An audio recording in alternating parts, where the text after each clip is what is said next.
So I just hit 200,000 subscribers on the channel, which is pretty amazing. A lot of you guys suggested to do an early access revisiting where I go back and look at 3 early access games that maybe I thought had no future, or maybe I thought had a lot of potential, and kind of see where they are today, and we're gonna do just that. I have about 9 games that I want to go through. This video is going to be the first 3. If this video can hit 5,000 likes, I will literally bust my ass and get the next 3 done for maybe Monday or Tuesday, so you guys can get it as soon as possible. I would love for these videos to drive up the algorithm, so any support on this would be amazing. Thank you guys for 200,000 subscribers, and for those who aren't subbed, consider doing so if you watch a lot of my content. So the first game on this list is a game that came out September 11th, 2019 called RIP.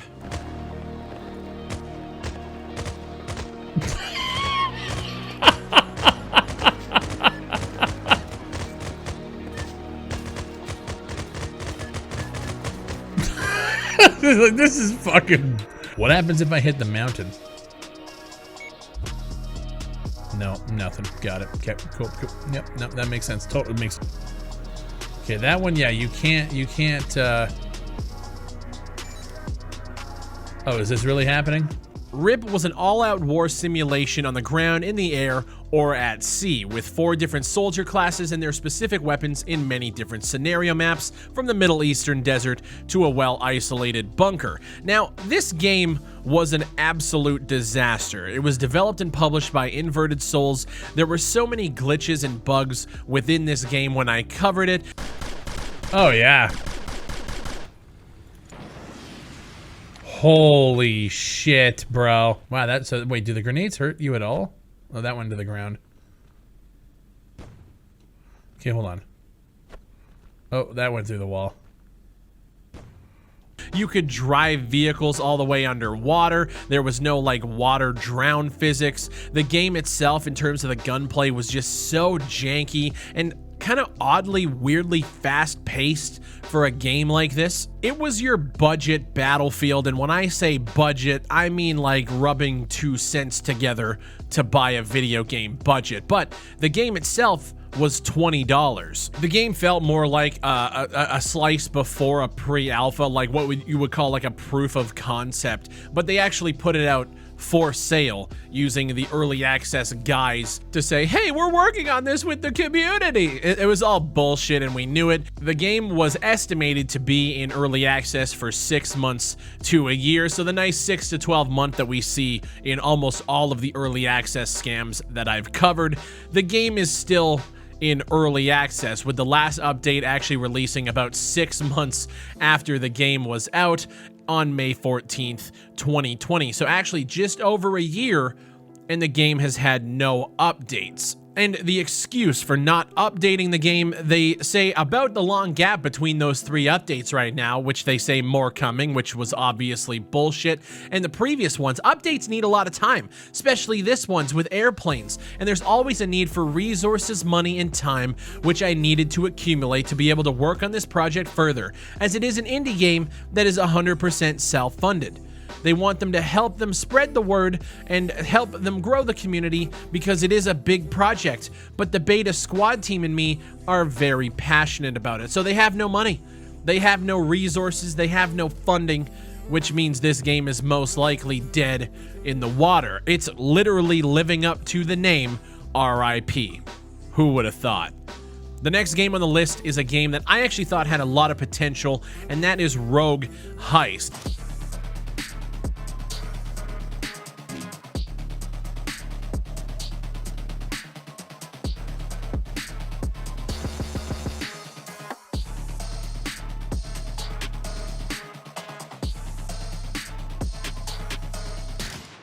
They were playing off that 6v6 heist gameplay that we saw in maybe games like Payday, or I actually kind of compared it to a game like Kane and Lynch. The first game's multiplayer was fucking phenomenal.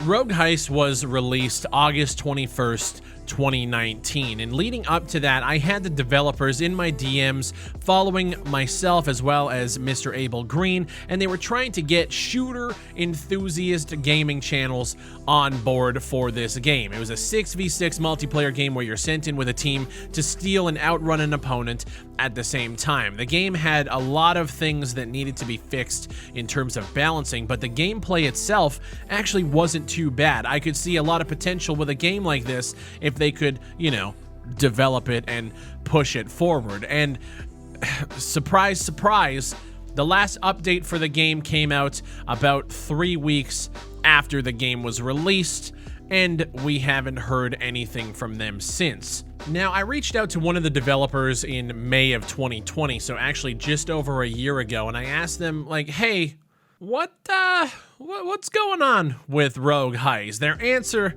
was basically the nail in the coffin for me. They said that as far as Rogue Heist is concerned, we have been working on the mobile version of the game since the last 8 months, and recently we launched the game on an esports platform, the Mobile Premier League in India. So I said, okay, cool. How's the PC version coming along? And they said, right now we're only thinking of scaling the mobile version. We don't have enough funds to work on the PC version, but we surely want to work on it as it's very close to our hearts. The mobile version will be available worldwide on the stores soon, and we hope to make enough out of it to support the PC version and restart it with all the good things. Now, the PC version was free to play, so at the end of the day, can't really sit here and call this a scam, can't say they ran away with our money, but it just sucks that a game that I thought actually had potential went this way in favor of a shitty mobile port for an India mobile esports platform. Now, I was going to jump onto the mobile game so that y'all could see the actual up-to-date game of Rogue Heist. The game doesn't exist on Android anyway, so that's another game that's just completely dead in the water. Are y'all starting to see the trend with early access games yet, or is it just me? The last game on the list today is a game called Rebirth. Holy fuck! What is happening here? What the fuck, man? Okay, here's the.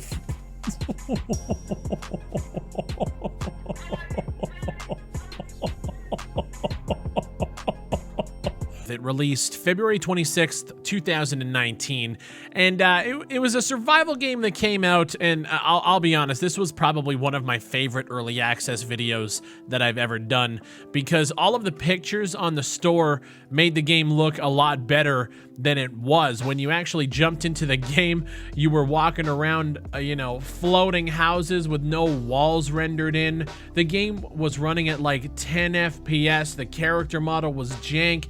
There was nothing to do. The game kept crashing. It was an absolute disaster. The title of that video was that the devs should be ashamed of themselves, and they obviously were, because about 6 months after it came out, the game was pulled from Steam. They said it was going to be about a year in early access, and truth be told, that game would have been in early access for the next 40 years if they wanted it to go from where it was to where it needed to be. When the game launched, it was around $14, and I mean, obviously not worth it. I'm glad and much respect to the devs for pulling the game down, but it shouldn't have been put up in the first place, and that just is, it's a testament to Steam.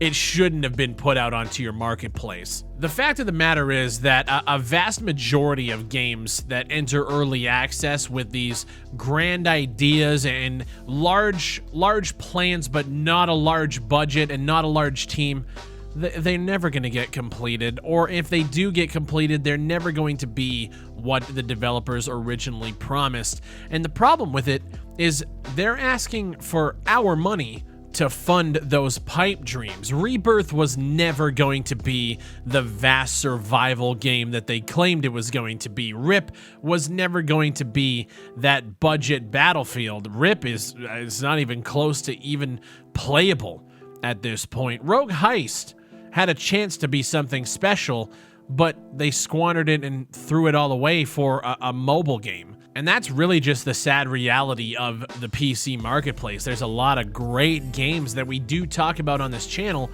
but they are few and far between in comparison to all the trash that we always get thrown on Steam. Now, when I posted about my 200,000 subscriber goal and you guys were asking questions and what you wanted to see, I had some people kind of reach out and ask me kind of like, what are my plans for the future? Like, what am I looking forward to? What am I trying to attain in terms of my life and in terms of the YouTube channel? And lately I've been writing down a lot of my goals and things that I really want to work on and kind of start seeing those things come to fruition, and some of that stuff is getting more involved in the game dev side of things. And I don't know if that means making my own game, or I also have written down here that I'd like to get involved with hosting game jams or hosting, you know, funds for game devs who are actually trying to do something special in whatever genre they're making. I want to do something like that. So